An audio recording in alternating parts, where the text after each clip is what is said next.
Hello, Robert Bastian here of Laryngopedia and Bastian Voice Institute. My subject is helping people who have either a weak voice or a weak voice in combination with hearing loss on the other side of the communication of the conversation. And there are some tips and pointers that can help. In my work as a laryngologist, over the years, I've seen lots of couples, for example, where maybe she has a very weak voice or a damaged voice, and he has hearing loss, and they love each other, but they're really having trouble understanding. And so if you want just to go straight to the list of tips and pointers, I think you can go to the end of this video and just see the list itself. But for those of you who want a little fuller discussion, let me start with a joke. There's a elderly couple, and they are tussling. They're struggling a little bit with hearing loss, and she says he can't hear her, and he says, no, it isn't me, it's you that can't hear me. And so one evening he walks into the kitchen, and she has her back to him washing dishes, and he thinks, she doesn't know he's there, he thinks to himself, I'll prove it to her. So he says, honey, can you hear me? And she doesn't respond. So he tiptoes halfway across the room, and he again says, honey, can you hear me? And again, no response. So he tiptoes right up behind her, and he says, honey, can you hear me? And she says, for the third time, yes. Well, humor aside, there are in fact couples like my parents in their 90s. They were so in love right to the end of their lives, but they did struggle a bit with the need to repeat due to hearing loss. They were so mutually respectful and kind to each other, but it was occasionally a communication burden for my soft-spoken and maybe slightly mumbling mother to be understood by my hard-of-hearing father. And so this is a little discussion about what might help in a circumstance like that. And of course, it goes without saying that we're imagining that you're using technology to the limit. So you're using hearing aids to the best of your ability, and in rare circumstances, people even get a little personal amplification system, a little battery-powered microphone with a little speaker on their belt. That would be for the person with a very damaged and weak voice, say after treatment for cancer, for example.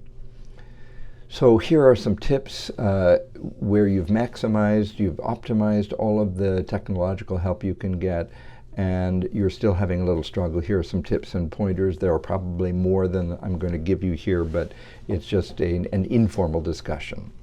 And some of them are tips for the speaker, and some are tips for the listener. You can divvy that up between you. Well, the first thing, it seems to me, is the matter of attention. It reminds me of a friend of mine who said, well, he said, now that we're both retired, sometimes my wife walks into the room talking, and I think to myself, is she talking to herself? Is she talking to God?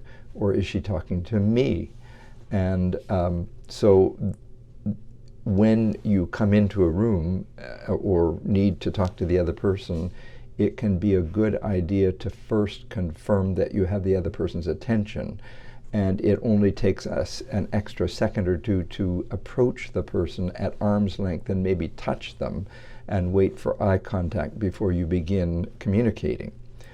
The next idea might be to provide a headline. In noisy places, normally hearing people are actually filling in quite a bit of what the conversation is about through context. They may not hear every word, but if they know the context, what the conversation is about, they can kind of fill in. So it's not a bad idea to give the person a headline.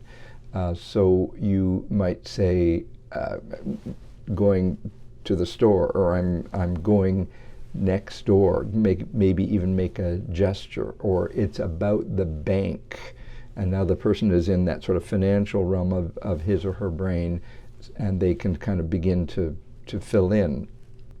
Get the attention, give the headline so that they have context, and maybe know about the problem of fricatives and sibilants.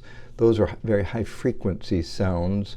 There's a list of them. There's like S, SH, there's Z, there is V as in Victor, there's TH as in the, even ch as in a CH at the end of a word. All of those have high frequency sound energy, and they can be therefore hard to hear because hearing loss is often worse in the high frequencies. So just if you're trying to get something across about, let's say, fish, just think to yourself, well, that's a f and that's a sh. So maybe you can say salmon, or you can say grouper, or figure out some other, or swimming, or a water creature, or to try to use a word that doesn't include so many sibilants. You can also duplicate words. So you can say, I'm going next door. And if he doesn't get it, you can say neighbor, Tony, so that you're using duplicate words for the same thing. You can say store. Okay, that didn't come through, so then try Macy's, or grocery, or food. So that's another idea, is to duplicate words. I would say also know your set point for loudness. There are people who naturally are very soft-spoken. They just don't ever yell or raise their voices. They haven't for 70 years, and so why are they going to start now? And so if they become aware that they are perceived by family and friends as being soft-spoken, that can help them to generate a little more vocal energy when speaking to the other person. And there's the very important issue of over-articulation. Paul Harvey happened to be a good acquaintance of mine, and he told me one time that his high school elocution teacher, that's what they called, I guess, a speech teacher back then, he said he owed her a great deal because she taught him the importance of over-articulation. Listen to some of his radio broadcasts, the rest of the story. I'm sure it's on YouTube, and you'll notice that he doesn't drop any final consonants. He would never say the fishes swam in the sea. He would say the fishes swam in the sea. He would separate the words and never drop the final consonant.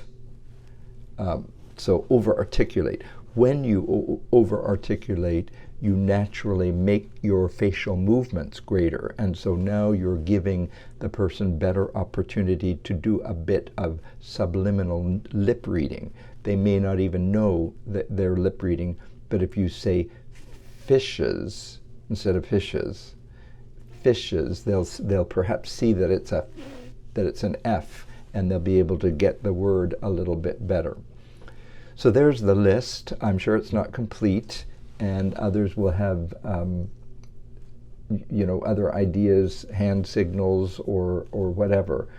But the idea is get the person's attention, give them the headline so that they know what this conversation or question is about, and be aware of the issue of the sibilants and the fricatives. The sh, all of those those sounds are a little harder to hear.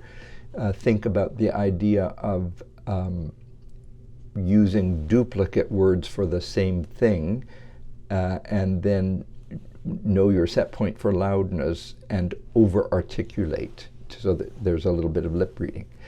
So those are a few informal recommendations, and I would just say one other thing, and that is if a couple has reached older years, it's a little hard to sort of adopt all of these habits without quite a bit of practice. So perhaps make this list and put it on your refrigerator door, or talk about it from time to time. And when there is a communication breakdown, maybe have a little discussion about what it was that was hard to understand and what you might do differently in the future. It's so important to keep communicating, and weak voice and hearing loss can really interfere. So this is worth investing a little time and energy into. Well, there's the idea, and I appreciate your listening, and I hope it helps.